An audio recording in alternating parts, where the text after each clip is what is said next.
Oceanside Pole, also known as West Coast Tomato Growers, is one of the largest providers of fresh and quality produce in Southern California and around the country and even some parts of Canada. And this is their story. I've worked with West Coast Tomato Growers my whole life. I did have a period of about 4 years where I kind of expanded and did other things. And I came back in 2014 and have been working there since.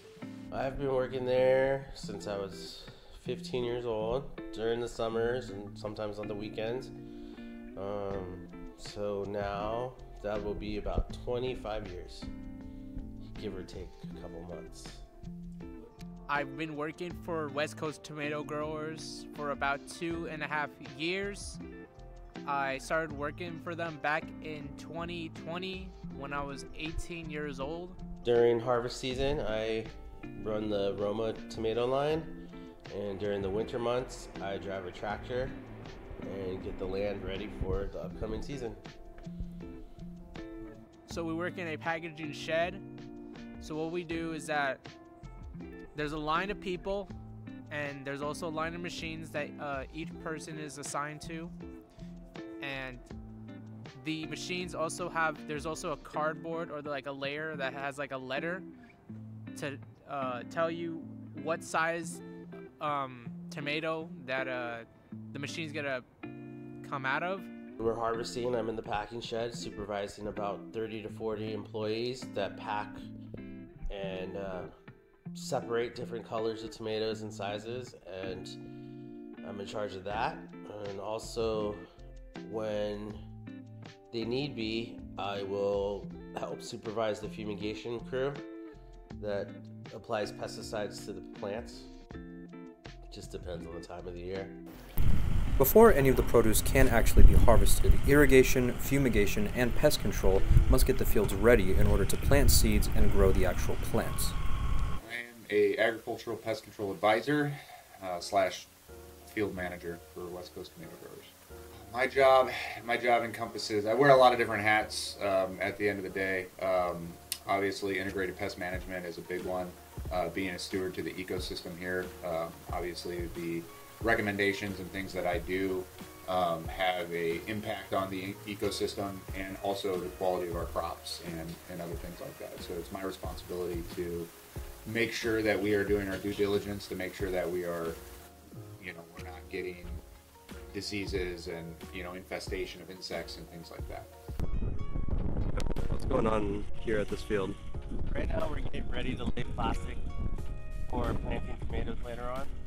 Here's the guys are cutting the road and flattening it out. That way these guys can come, lay plastic. At the same time, they have T-tape for irrigation. They're dropping 2 types of fertilizers into the ground at the same time. And behind them we have irrigators that are hooking up all the water lines. That way when we plant, there's a way to water all the tomato plants in one area at one time. We're growers of tomatoes and Brussels sprouts. We've been in the agricultural industry since the mid-30s. It started with my grandfather. My father took over operations and now I'm running our family company. But we are typically in the produce industry. What was it like when you first started out? It was tough. I mean, learning the business as a young man was good to get all, the basics and everything. I was like a chicken with my head cut off, running around. I didn't know much. I knew I have a logistical background as far as like managing and leadership. When I first started out, it was a lot different. Technology was not as advanced as it is now. Everything was more physical labor. At first, I didn't feel like I didn't fit in because I lacked Spanish skills, and the vast majority of the employees are Hispanic Spanish speakers, and it was hard for me to communicate with the other employees because it was hard because I didn't know any Spanish skills. I started working on that farm when I was 6 years old. So, doing odd jobs like sweeping and weeding and cleaning and little things like that. I used to spend my summers on the ranch. Again, I worked up until 2010, and then I came back at the end of 2014, and I've been working there since. So this is about 8 seasons now that I've been in the position that I'm in currently.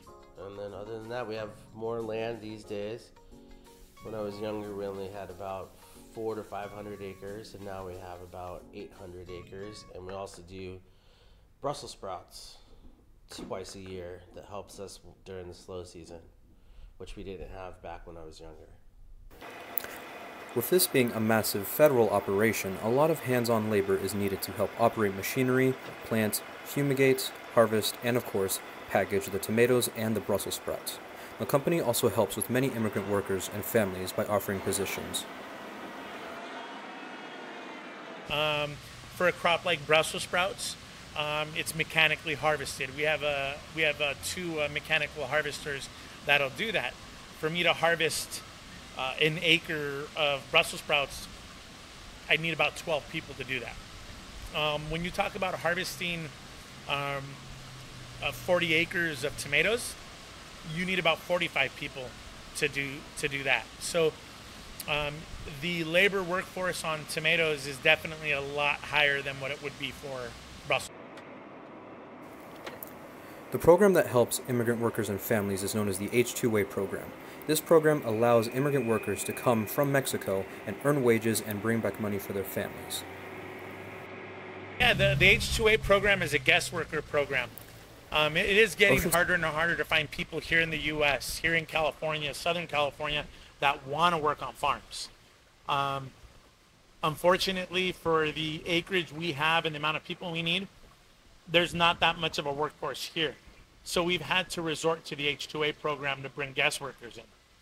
We started this about 20 years ago. We were one of the first farming organizations to bring it up to speed, and we still are using it, and it makes up over 90% of our workforce. We provide housing, laundry facility, a full kitchen. We have like a cafeteria there. They get 3 meals a day. They earn their money, and they get to work here for decent wages compared to what they would make in Mexico. West Coast tomato growers started in 2012. However, the company, the family operation that was operating prior was Harry Singh & Sons.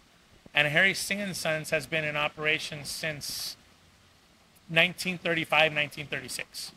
Would you say that West Coast Growers is a big cultural landmark of Oceanside?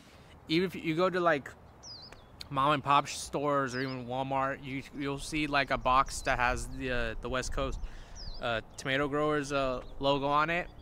So I see it as like a kind of like a little landmark for the Oceanside and the Southern California community. We have employees that have worked with us for 50 years that we consider family.